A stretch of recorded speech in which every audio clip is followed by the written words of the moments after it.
Well, the good news coming out of tonight's CCL action is that at least this is not the last time I am doing a review video on my channel until the beginning of next season in MLS, which hopefully that's going to happen in a couple of months, because we know that at least one MLS team did make it to the CCL semifinal, and that team is LAFC, as they were able to knock off Cruz Azul in tonight's CONCACAF Champions League quarterfinal. But overall, when you look at how these two MLS teams actually play in tonight's CCL action, they no doubt did much better than what happened yesterday of what NYCFC and Montreal did in the CONCACAF Champions League action, and that both of these MLS teams was able to get wins against Liga MX counterpart, but unfortunately for Atlanta, even though they were able to get the 1-0 win against Club America, they couldn't overcome the 3-goal deficit that they were facing coming into this game in terms of the aggregate score, and that they end up losing 3-1 in terms of the aggregate score. But besides that, I think coming out of this game, there's got to be a lot of positive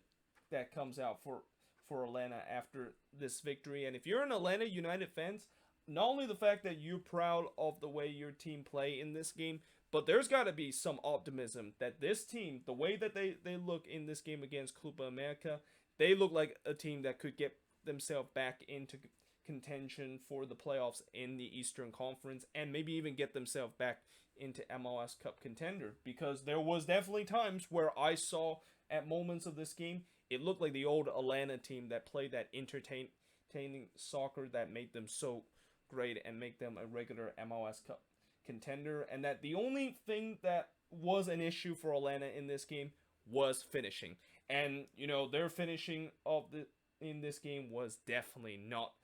good at all. But at the same time, you also kind of have to give credit to Memo Ochoa, who was really on top of his game and making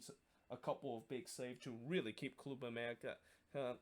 in this game and keep this game to 0-0 at the longest time, until when we got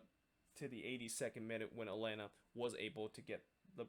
breakthrough. Now, going all the way back in the first half, and Club America actually had the first big chance in the 9th minute when Richard Sanchez almost scored a golazo from a 19-yard free kick, but it just went a little bit high near the top right of the post. But after that, it was pretty much Atlanta the one that looked like the better team, and that they were looking very decent on the attack and was really moving the ball very well, which is something we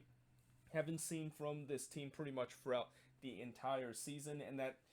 talk about them moving the ball very well. There were times where they were not only moving the ball very well, but they looked like they were moving the ball the same way they were when they were competing for MLS Cup in their first free season in the league. And in the 14th minute, they had their first real chance, as Escobar unfortunately had his opportunity denied by Ochoa, before Ochoa make it even a better save to rob Barco from close range. And that Atlanta, they were putting a lot of pressure on Club America and was really knocking on the door. But at the same time, I was also kind of a little bit concerned with the way that when Club America does go on the counterattack, they really trouble Atlanta in this game. And I think that has a lot to do with the way that Atlanta was pushing so many men forward, that once Club America is able to get themselves on the counterattack, that's when they, of course, will have the number advantage, and that Atlanta just do not have enough men back in time to basically defend the transition for Club America. But the game, of course,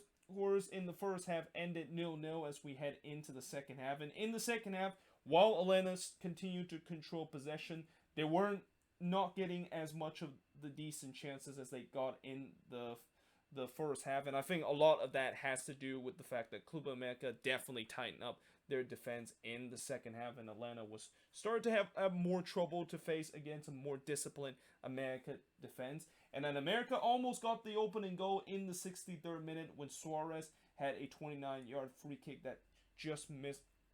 high off the post, before Ochoa would make an incredible double save, robbing Cubo Torres twice. And then after that double save, there was actually a scramble that happened in the box, and that there was even one time where I'm not sure who exactly it was from Atlanta that shoot on goal, but it was actually blocked off of one of the Club America the defender off the lines, and that somehow in some way, despite the fact that there was a mad scramble in the Club America box, it did not resort into a goal for Atlanta United. Then, just 9 minutes later, America had another chance to get the opening goal. This time it was Juarez, who I feel like he should put this one away as he went through on goal, but unfortunately he puts it wide off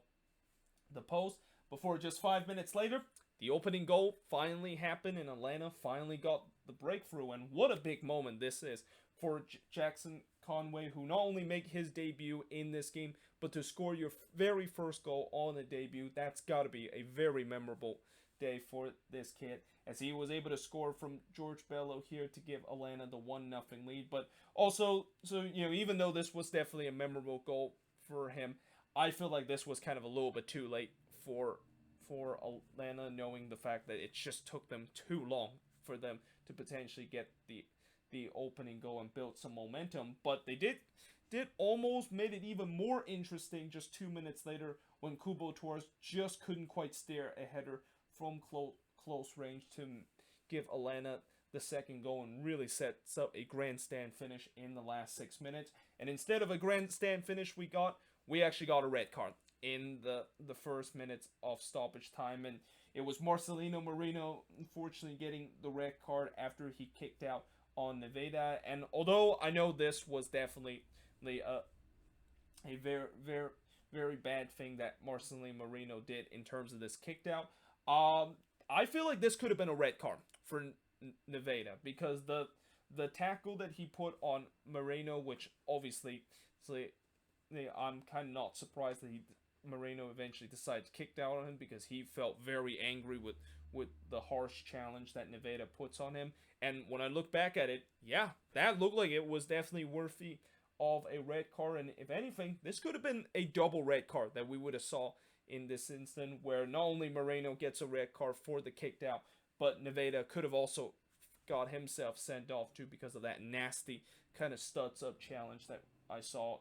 in this play. But either way, Moreno was the one that, of course, was being sent off, while Nevada only got a yellow card. But other than that, that was really kind of the last action of this game, besides the fact that things kind of got a little bit heated at the end, and that there was definitely frustration for Atlanta, knowing the fact that they were just minutes away from getting eliminated. But that being said, in terms of the shots in this game, 10 shots compared to 9 that Club America has, 7 shots on goal compared to 1 that America has, 1 shot off target compared to 6 that America has. Both teams had 2 shots that was blocked, and possession-wise, 63% possession compared to 37% possession that Club America had in this game. But at the end of the day, for Atlanta, again, despite the fact that they got themselves eliminated, they got to be very proud of the result that they had. And there's definitely a couple of decent player in this team that I can't wait to see how they're going to play next year. I mean, one player I think I can easily say that I'm definitely looking forward to how he does with Atlanta has to be Eric Lopez. I mean, he made his debut tonight for Atlanta, and there was time where he looked like a very, very dangerous player going for on the attack. And that, if this is kind of something that they're going to get from Eric Lopez heading into next season, this could be a very decent team. And especially next season is also the season when they're going to get Joseph Martinez back. And that this was kind of a game where if they just had Joseph Martinez in this game, they probably would have scored more than the 1 goal that they had, and maybe even complete a miraculous comeback against Club America. So yeah, at the end of the day, I think Atlanta fans have got to be very excited about how this team is going to be heading into the off season, and there's definitely going to be a lot of optimism that this team is going to be back on top heading into next year. Now, moving on, in terms of the final game of the quarterfinal in the CONCACAF Champions League, and as I said before, the only MLS team that make it to the semifinal turns out to be LAFC, as they were able to win 2-1 against Cruz Azul. Although this was definitely not a vintage performance for LAFC, and in some way, I think there were times where in this game that they showed their defensive liability, and that they weren't as sharp as they usually are in terms of scoring going forward in this game. And that it turns out the winning goal for them came from a very unlikely source, but at the end of the day, they still able to get the job done, and that they're moving on into the semifinal. But early on, they kind of had a little bit of a scare in the 4th minute, as Romo actually scored the opening goal for Cruz Azul, but fortunately for LAFC, the offside flag basically bailed them out, or shall I say, it would he not only LAFC is very fortunate that the offside flag bailed them out. I would also say that Kenneth Vermeer is very fortunate that the offside flag bailed him out too, because he basically come off his lines way too late, and that because of that mistake, Roma was able to just easily basically heads it into the back of the net, but unfortunately he was in an offside position, and LAFC escaped from going down early in this one. But then just 4 minutes later, Rossi basically hits the post and almost give LAFC the 1-0 lead. And just as you thought LAFC was starting to get going on the attack, Cruz Azul won a penalty. And it was Segura, the one that, of course, brought down on Alvarado in the box. Originally, I thought it was Kenneth Vermeer, the one that brought him down, because Vermeer came off his line and it looked like he kind of took him out. But then on second look, it looked like it was also Segura, the one that kind of made the push and bring him onto the ground, which gives the penalty for Cruz Azul. And it would be Yoshi Yotun, the one that would stepped up to score the penalty for Cruz Azul. And talk about an interesting moment, knowing the fact that Yoshi Yotun, coming back to his old stomping ground and former Orlando City player, scoring in that stadium again. I mean, if you're an Orlando City fans, I'm not quite sure. That's kind of a mixed feeling, knowing the fact that you want an MLS team to move on into the next round, but you're also kind of glad to see one of your former team able to score a goal against an MLS team in this one. But that, of course, gave Cruz Azul a 1-0 lead, and that after that, I really thought that the LAFC defense was really showing its vulnerability, and there were a couple of times where Cruz Azul could have easily made it 2-0 after they were able to get the opening goal. But then the game kind of started to slow down a little bit after I thought the first 20 minutes of this game was very fast-paced. Remember, this is the only game in the other CONCACAF Champions League quarter, or the 3 other CONCACAF Champions League quarterfinal, where this game doesn't matter in terms of the aggregate scores. So knowing the fact that this was kind of like a one-off game, there was definitely more there was more desperation that both of these team was showing, and that both of these teams tends to be a little bit more active, and they don't want to be a little bit conservative coming into this one. But as soon as the game kind of started to slow down between the 20th and 30th minute mark, things kind of picked up once again after the half-hour mark, and that LAFC almost got the equalizer in the 32nd minute, but Corrado was able to rob Mark-Anthony Kaye, who was just wide open in the 12-yard box. And I know Mark-Anthony Kaye is not known to be a goal scorer, but you gotta think he has to do better in terms of that, and he has to score at that situation. Consider he was just left wide open in the box, and he's given time to basically think and choose a spot to put that one into the back of the net, but unfortunately he wasn't able to do that, and Corrado was able to make a big save. But LAFC were giving a lifeline and giving a golden opportunity to get the equalizer after Corrado, who basically was the hero for Cruz Azul a couple of minutes ago, basically become a 0 after that, when he brought down Carlos Vela down into the box. Now, when I look on the replay, it was pretty clear that Vela basically dived to win that penalty and kind of sailed it a little bit, but because of the fact that CCL doesn't use VAR, that decision, of course, was going to stand. But if this was in MLS, I think most likely they're going to go back and look at VAR in this, and that most likely they're going to call this one back, because it was pretty clear that Vela clearly dived and trying to embellish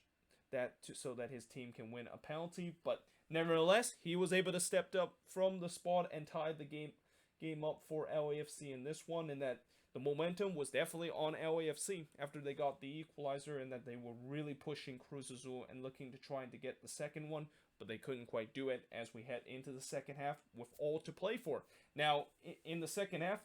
at least early in the first 10 minutes, I thought they continued to try to push for that go-ahead goal, and Cuadrado once again had to come up big to deny Rossi from about 14 yards out. And despite the fact that LAFC, they continued to control this game, they were kind of having the same situation that Atlanta had in the second half, where they might be dominated against their Liga MX counterpart, but unfortunately they weren't really kind of creating enough clear-cut chances, and they were really finding a hard time to break down this compacted Cruz Azul team. But that all changed in the 71st minute when they finally got the go-ahead goal, and as I said, they were able to score the winning goal from a very unlikely source, and that unlikely source was Opoku, who scores an absolute golazo from Segura and Vela. I mean, the technique with him just able to hit this one off the volley from a long range is just an absolute amazing goal. And, if this was the regular season, I would also say that this is definitely going to be in contention for a goal of the week. So I guess maybe since we're in CCL, maybe I'll also say that this could be in contention for goal of the tournament, with the way that Opoku clearly hits that one perfectly to give LAFC the second goal and what turns out to be the winning goal in this one. But after that, there was kind of end-to-end action between both of these teams, and that Vela in the dying minute of this game almost had a chance to make it 3-1 and put this game away, but unfortunately he basically blazed that 20-yard free kick shot over the bar and into the stand. And despite the fact that Cruz Azul was trying their best to push for that late equalizer in stoppage time, LAFC is able to hold on into this game, and as I said, they become the only MLS team to able to progress into the semifinal. And in terms of the shots in this game, 15 shots compared to 7 that Cruz Azul had, 7 shots on goal compared to 1 that Cruz Azul has, 4 shots off target compared to 3 that Cruz Azul has, 4 shots that was blocked compared to 3 that Cruz Azul has. In possession-wise, 45% possession compared to 55% possession that Cruz Azul has. And I think after watching this performance for LAFC, there's no doubt that I definitely have some optimism that they could definitely go all the way and even win this competition. Because while, yes, they did show some defensive liability and that the attack wasn't as lethal as it used to be, now the fact that they are able to get one game under the belt, and that, keep in mind, this is kind of the first game that they've been playing for over a month after they got knocked out by the Seattle Sounders. Heading into Sunday against Club America, and especially how Club America did not look very good against Atlanta and looked very uninspired, I definitely fancy my chance to see LAFC able to knock off Club America, and that, if they can, of course, get that attack going, and that if they can short up that defense and also that goalkeeping situation a little bit in the semifinal, they can definitely find themselves to become the third MLS team to able to make it to the CCL final. But we shall see if that, of course, is going to be the case heading into this weekend, as the CCL semifinal is actually going to be happening very, very soon. And that these CCL games, you talk about how the MLS playoffs, it's kind of like bang, bang, bang, and before you know it, we're pretty much in MLS Cup. Well, it's the same thing with the CONCACAF Champions League, except they kind of did it even more faster, with them pretty much having every round in a span of 3 days, and that before you know it, heading into next week, that's when we're going to get the final. And hopefully when we do get to the final of CCL, at least we're going to see one MLS team is going to be there, and that LAFC might be the one that's going to be trying to make history and become the first ever MLS team to win CCL. But until then, hope you guys enjoyed this video. If you do, make sure you guys leave a like, smash the subscribe button. Let me know in the comments below, what do you think of these two games, and how do you